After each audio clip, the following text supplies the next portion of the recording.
Hi, my name is Carmi Palafox, an urban planner and economist.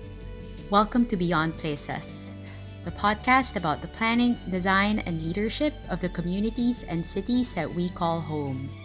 Welcome to another episode of Beyond Places. I'm really excited to introduce to you our guest for today. So, she's an architect, environmental planner, and certified green design professional. Thank you and welcome to the show, Architect Joy. Yes, good afternoon. Thank you, Carmi. So you're calling in from Cebu, Philippines, yes. So your work as a green design professional, just for the purpose of everyone listening, can you please describe what that's like? Well, yeah, it basically starts with an ecological approach to design. So when a client comes, we look at the land. We first see what the land offers, in terms of building material. And because we're able to find things around in the property for building material, we also try to engage the community, the people living there. We find out what their skills are and how much they know of these materials. And it's surprisingly, we really do find that they know how to work with these materials themselves because out of their sheer very limited access to the city hardwares and stuff like that, they tend to work on what they have around. So it's perfect. And of course, the designs that we do are probably more modern or more thematic to what the client wants. But that's basically it. We study the ecosystem of the property where it belongs to, whether it's forest ecosystem, coastal ecosystem, and all that. And we, we how do you say, we need to build according to where the ecosystem. We do not try to introduce anything that will not fare well there. For example, like if it has a very high humidity, we tend to veer away from this. But the best part of doing the ecological approach is what you need is already there. It's inherent in the system. It lives well. It thrives well in that system. So it's the best to use. And of course, the hardware is probably our last resort. Like in our projects, our electrical fixtures are made usually out of bamboo, no? And the tabletops, whatever, the walls, we just use banana leaves, banana bark, stuff like that. It turns out really nice. Yeah. Yes, Economically, it's much, much cheaper to build. I've seen Yeah. some of your work, and they are nice. And I mean, as you say, it's good to involve the local community earlier on. Yes, we do ask their contractor to employ them around, but we do train. We do train them also. Yes. So how did you pursue this career? Did you know early on, like since you were a kid, that you wanted to be an architect and a green design professional? I guess we were born into it, Carmi. We're 10 children, di ba? And by sheer volume, like mom and dad grew most of what we ate. I practically lived in a farm in the urban area, like with our own pigs, cows, chicken, turkeys, ducks, and plants, vegetables. And we would also eat flowers. Mommy would make us eat flowers. And apart from that, even when we get sick, we never really had these tablets or capsules. She would give us garlic when we get sick or ginger when we have the fevers. You know, and then when we would want toys, she'd say, "Make it." So my brothers and I would climb the trees, coconut, bamboo, everything, and make. And I remember my brothers really making nice guns. They would carve them out of the wood, and we grew up that way. So eventually, when I grew up, um, after college, for example, or being in the city, it's not that I wasn't aware. I just felt that I didn't. We got used to the thought of if you need something, make it. Not if you need something, buy it.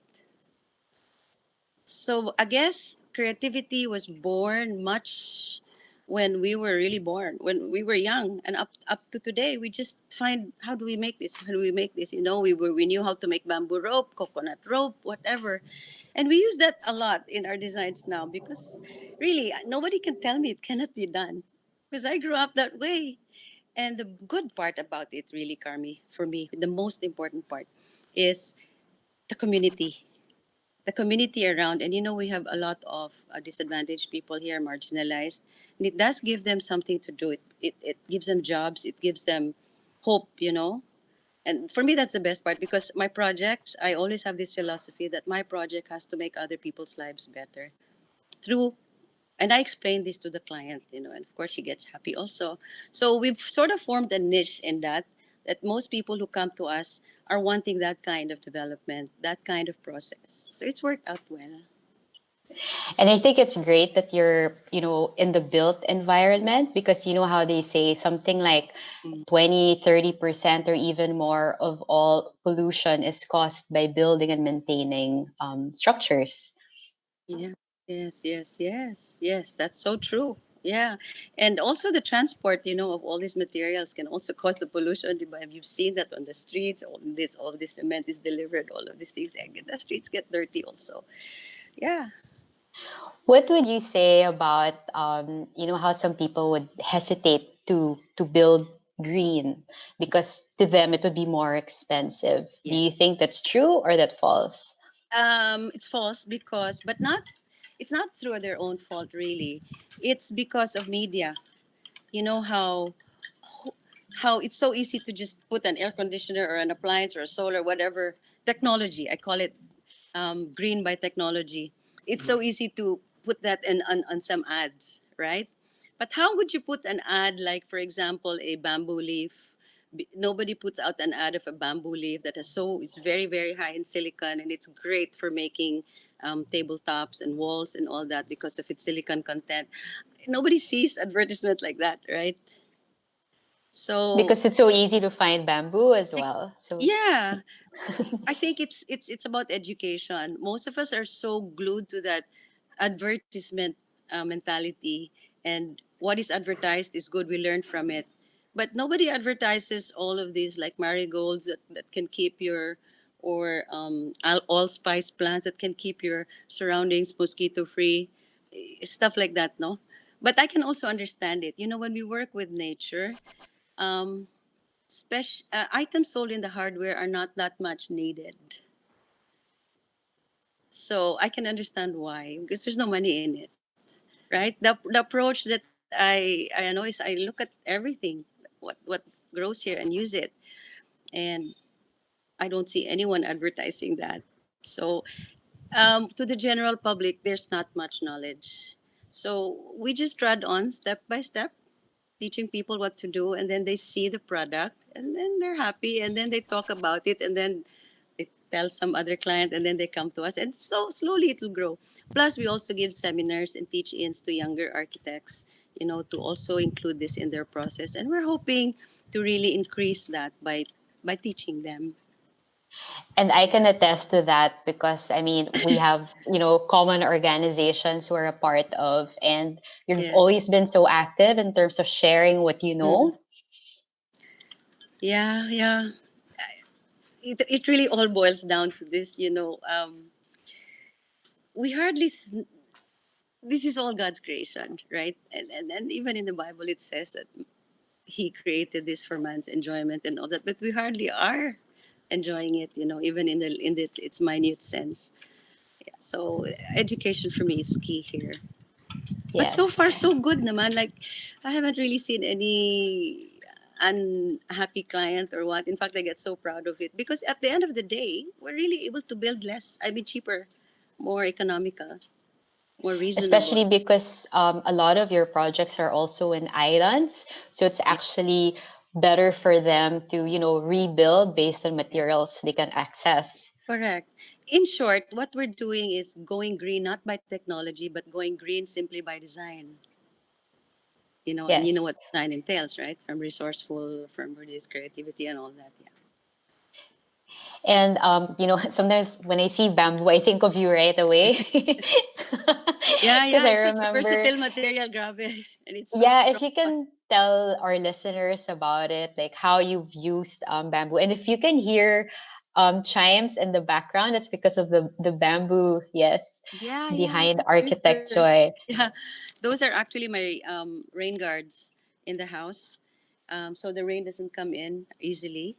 However, when it's windy, then they also act as chimes.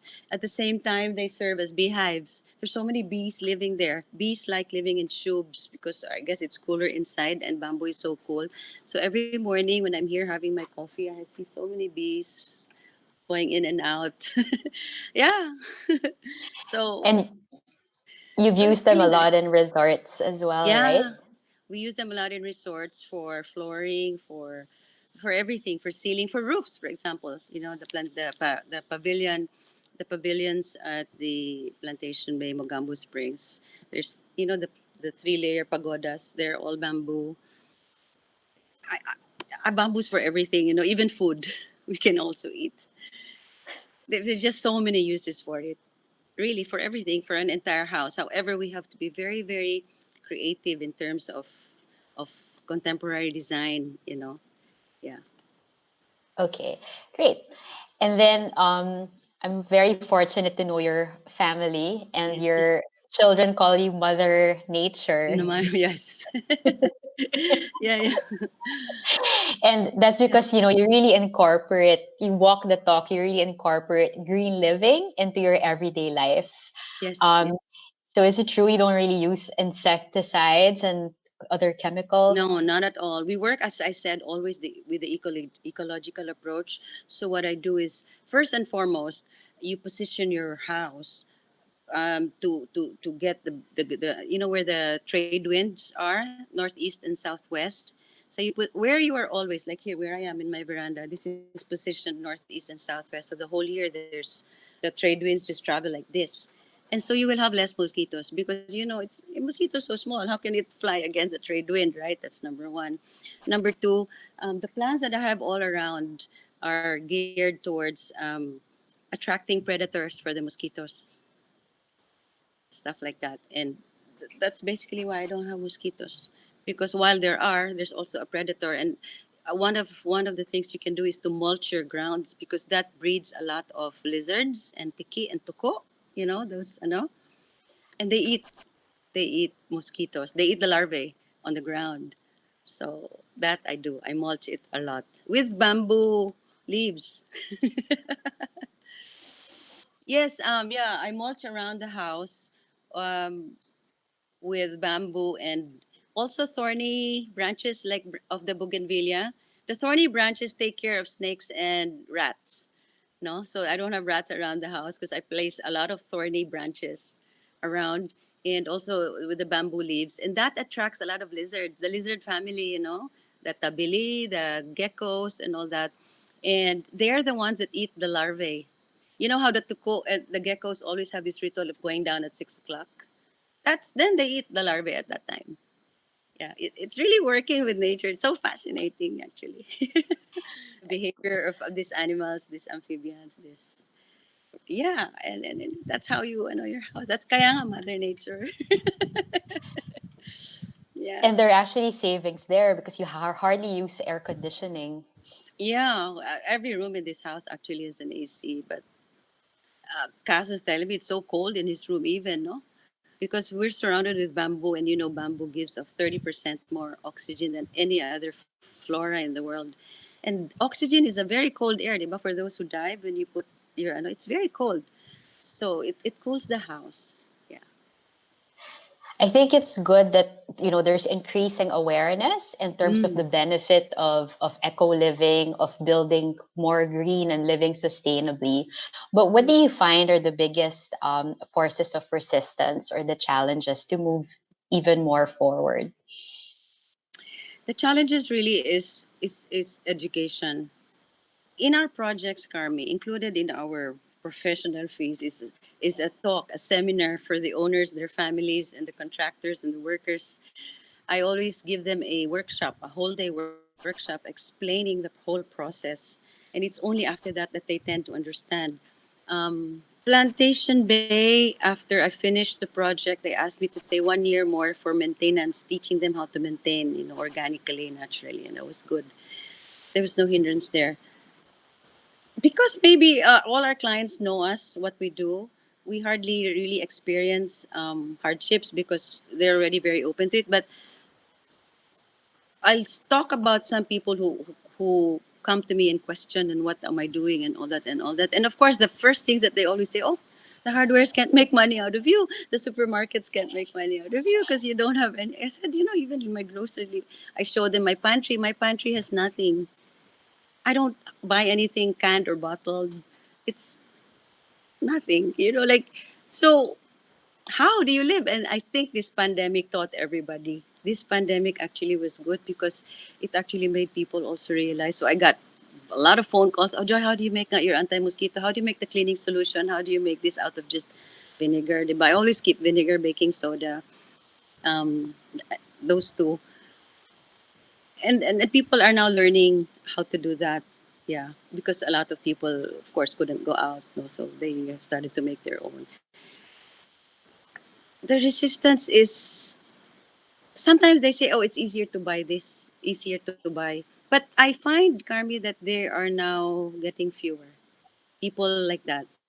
There's more people wanting to learn more about how to live talaga with nature, diba? Like, especially if you noticed during the pandemic, everybody was crazy into plants. We called them plantitas and plantitos, right? So what's this plant for? So there was really this massive inquiry and interest into these things. So I'm hoping that's about to change. And it's definitely a good thing, right? It's a positive. It is. It is.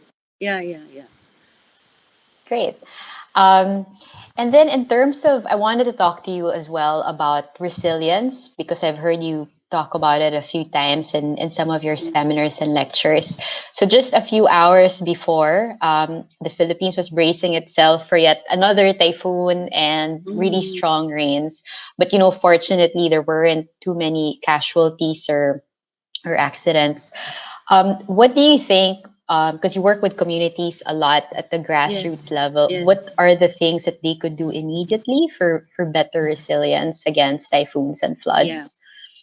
Yeah, it's very. Do you know the Filipinos are a village people, diba?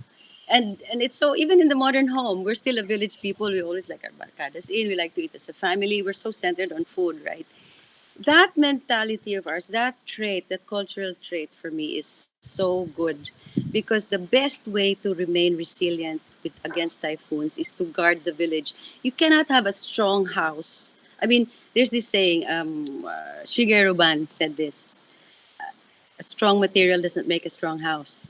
Like even if it's cement, it's still going to fall or earthquake. We have here earthquakes and typhoons, right? So against typhoons in the northwest, I tell them towards the northwest and the southeast where the strongest winds are, we should plant a lot of trees. And the best plant that the best to plant is bamboo because it doesn't break, it just bends.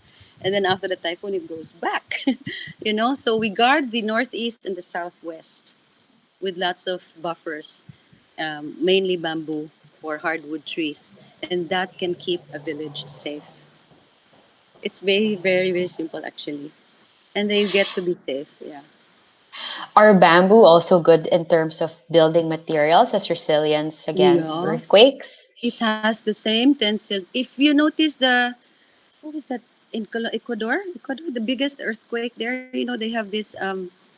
They also built with bamboo in the past. Ecuador, and during the big typhoon, I think of 1998, those the old buildings that were reinforced with bamboo were the ones that stayed, and you can really see there's a photo. I can send it to you, and the new buildings were the ones that toppled during the earthquake, the bent, because the bamboo has a very high tensile strength. And not all bamboo, no, there's some bamboo that is structurally sound, that they have the same or even more tensile strength than steel. So this size of steel and this size of bamboo is the same. So I use bamboo a lot in my reinforcement. Wow. Yeah. And you know what's good about that? If you use kasi iron, no? And we are a coastal community in Cebu, we're an island, it rusts, I mean. And then it bleeds outside the cement, right? And it's so ugly. So in coastal areas we would just use bamboo reinforcement. Yeah, I used to teach at the Foundation University in Negros, and there was a new building being made, and that whole building was reinforced. The newest building in Foundation University is built out of bamboo reinforcement. A lot of rainwater tanks, which you can just make and sell. It's also good to use bamboo reinforcement. Yeah. Are there countries that do it well in terms of encouraging the use of bamboo in buildings? Yeah, I would find Mexico and Colombia to be tops in this. They are Wow, so good at building with bamboo. In fact, our biggest mentors are from Colombia. Yeah. I wouldn't have thought that. Yeah, they have all the baharake. They call it the baharake method. They're tops really, and I'm fortunate. I was fortunate enough to know one of the bamboo structural engineers from Colombia, and he was here, still here right now. He loves it here, and he's now teaching this. You know, we are. I'm an architect. I'm not an engineer, so it's good to have these engineers around. I would say Colombia is still tops in the world for building with bamboo. We should learn a lot from them. Also because we have very similar weather also. Yes. Just around resilience as well, because I just remembered, because you're also a heritage architect, and Mm. you're really an advocate of adaptive reuse of buildings. Similar question to earlier, what are countries that you find are doing well in terms of heritage conservation and adaptive reuse? I would cite two aspects of heritage conservation. I think okay, Okay. heritage conservation in the sense that um, historic practices or old ancient methodologies that are still being used up to today. A lot of South American countries, really, Bolivia, yeah, Colombia, Ecuador, they are so good at retaining their original heritage construction practices. And in the Philippines, it used to be like that. When the Spanish came, they were also reinforcing the churches with wood, hardwood instead, no? And I guess they knew about our earthquakes and all. Um, in terms of those, I would find South American countries really, really good. Um, in terms of adaptive reuse, I would say Australia and New York are tops for me. They really know how to adaptively reuse their buildings into other uses. I love the Melbourne docks, well, the rocks around Sydney, so many. And in terms of even teaching the world about heritage conservation, Australia has always been on top.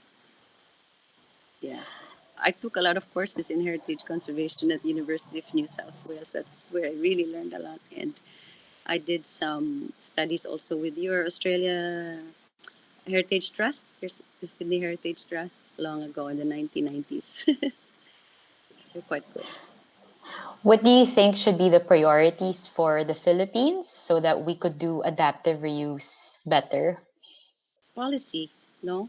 Um, I think I think because resiliency and disaster management is so important to us now, I think that should be first before the adaptive reuse because then it can pave the way for adaptive reuse. No, um, a lot of what the Spanish did, like for example, or even before the Spanish, you know how they sell these cupboards for plates?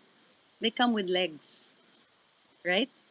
But when we build our kitchens, we are following a book entitled American Building Standards, and they put baseboards. So I said, no, we should follow this one because we have a very high pressure air pressure here, and it's very damp. And if you put baseboards, that's so good. I mean, it makes a fertile birthing ground for cockroaches, and rats to put their eggs in, and mosquitoes.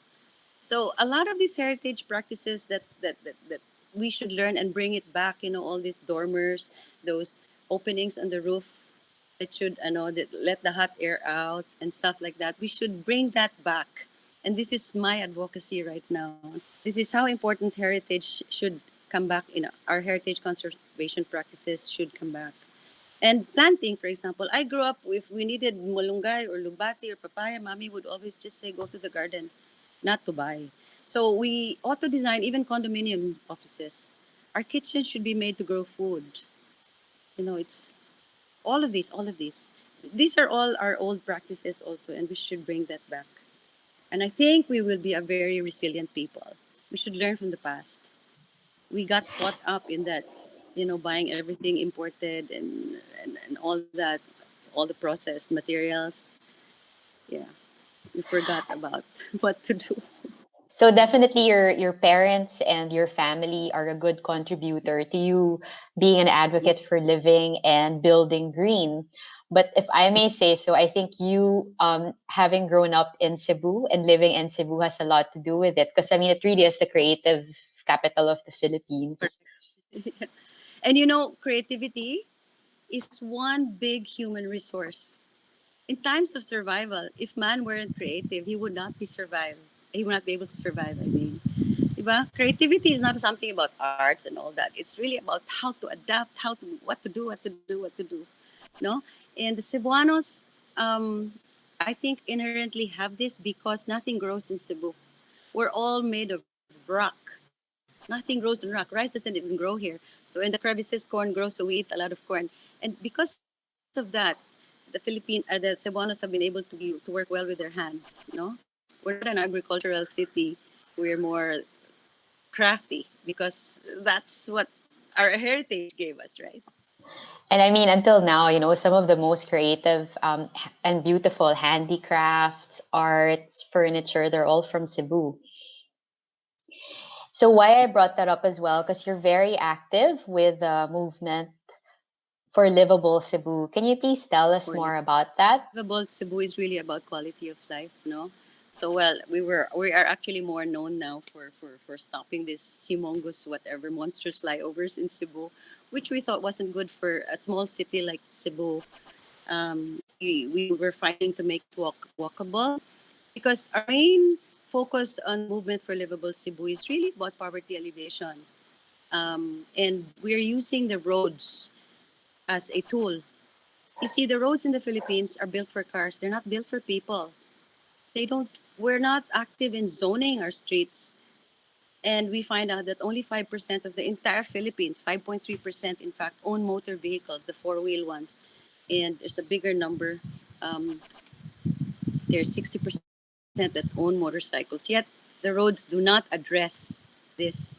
And Cebu, for example, is only 6.1 kilometers from end to end. How could we have flyovers? Why don't we narrow our streets and make people walk? I mean, 6 kilometers is nothing. That's less. That's a little bit more than what 15,000 steps, which is nothing, right? A day. So we believe that if man, I mean, it is about the equitable distribution of wealth. You know, equitable. The access should be equitable. Like if I can only afford to walk to work, I should be able to. If I can only afford to ride my bicycle, I should be able to without any discomfort or not. And this we find as the first big step or to livability for quality of life. Our road system has to be redesigned to give And everybody access. it's good that you're advocating for it. Yeah, yeah. It's important, We I think. You know, I love Cebu. I had a really interesting conversation. So it's a previous episode with a doctor and public health expert, Dr. Lee Camiling Mm. Alfonso. And she was saying, we should work together more because a lot of the benefits that we say, a lot of them are related to health. For example, when people walk or bike more, it helps Yeah. alleviate chronic illnesses. So I think that's what perhaps we could do with Movement for Livable Cebu, like to put it more as a public health angle. Yeah, we should. I would be so happy to work with anyone. Anybody. Yeah, let's work together. Great. So, I mean, as we know, 2020 events, aside from COVID-19 and,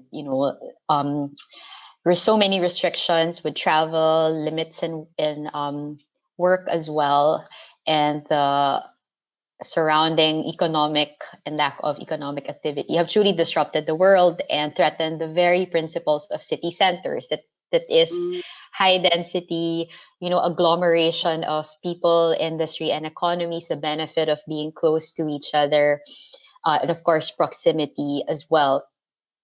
To you, what are emerging trends that you foresee in cities, in suburban areas, and in the countryside? yeah, I think, at the beginning, at the onset of the pandemic, there was this big program, yung Balik Probinsya, no? To let the people working in the cities, living in the cities temporarily, go back to their provinces because there was no work in the city. But what emerged from there was a lot of people in the provinces also started to do their own. A lot of entrepreneurship came up, right, when the people went back there. So I think it's very, very good because we actually try to discourage excessive immigration into the cities. And the reason why they leave the places where they are is because there is not much, they say, business opportunities or employment there. So with this, I think, the pouring more attention into the provinces, into the smaller villages and all that, for them to create their own businesses in their area is now an emerging trend, no? And perhaps, and yeah, I have talked to some of my friends here, the condominium market has really slowed down in the city because for 6 months people have lived in where they are, where they belong to, where they came from, and started businesses there too, no? So what we were trying to fight for a long time has just, it the opportunity just fell on our lap now. And the impacts and the benefit, I mean, the what's happened after that is very palpable. Not everybody's going back to the city, actually. They're staying there because they now have little businesses and it's thriving. So I think that will be one of the trends. um, Housing here, the condominiums have become offices, no? So that will change. I know this is a very um, I don't know, harsh thing to say maybe, but when developers think about profits, I don't know if they put ceilings into their profits, like I just want to make 1 billion period. No, they're wanting more than that. But maybe they will develop less in the city and more in the provinces. I think that's what will happen.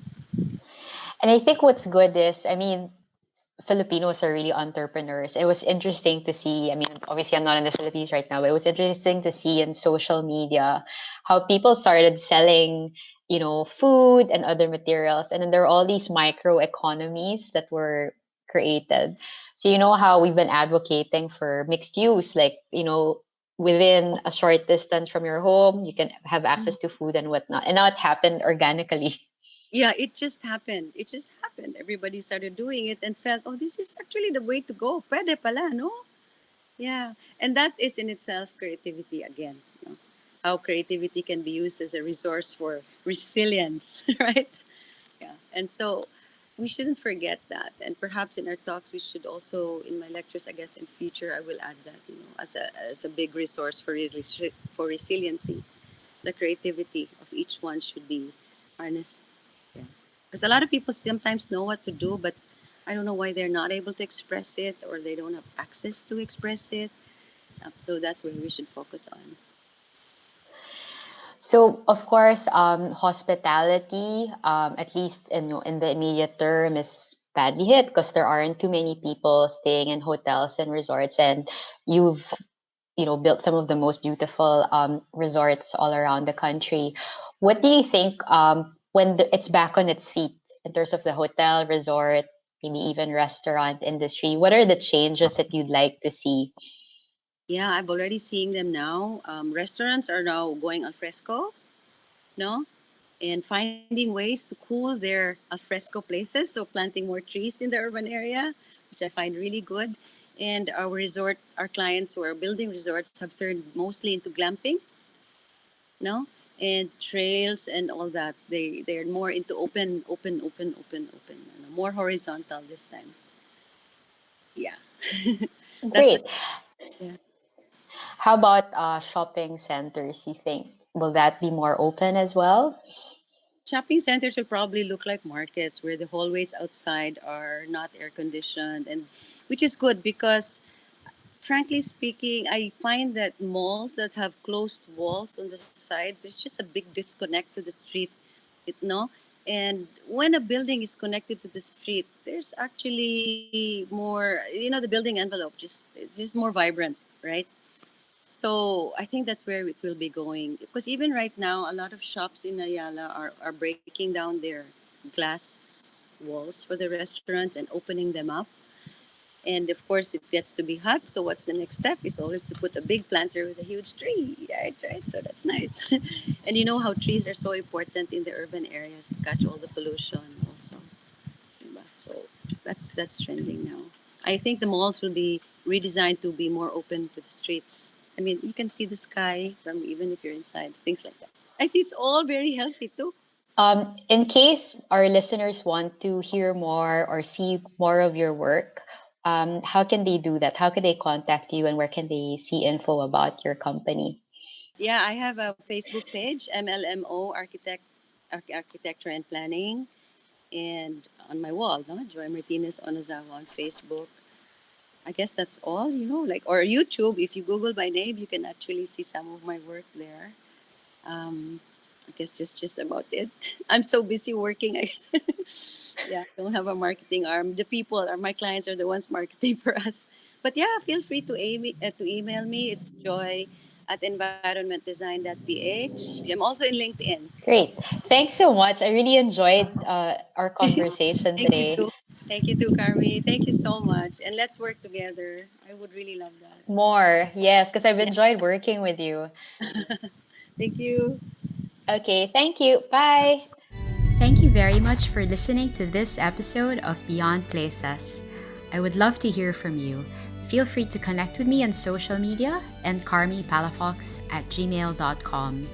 If you enjoy this podcast, please do subscribe. I would really appreciate it. Bye and see you again next week.